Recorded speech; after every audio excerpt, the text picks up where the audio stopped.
حضرت رافع بن خدیج رضی اللہ عنہ نے بیان کیا کہ ہم نبی کریم صلی اللہ علیہ وسلم کے ساتھ ایک سفر میں تھے۔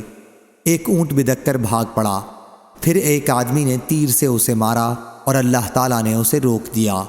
بیان کیا کہ پھر آن حضرت صلی اللہ علیہ وسلم نے فرمایا کہ یہ اونٹ بھی بعض اوقات جنگلی جانوروں کی طرح بدکتے ہیں، اس لیے ان میں سے جو تمہارے قابو سے باہر ہو جائیں ان کے ساتھ ایسا ہی کیا کرو۔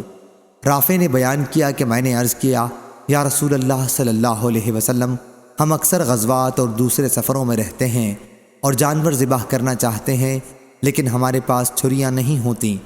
فرمایا کہ دیکھ لیا کرو جو اعلیٰ خون بہا دے یا اپنے بجائے نہر کے انہر فرمایا اور اس پر اللہ کا نام لیا گیا ہو تو اسے کھاؤ، البتہ دانت اور ناخن نہ ہو، کیونکہ دانت ہڈی ہے اور ناخن حبش والوں کی چھری ہے۔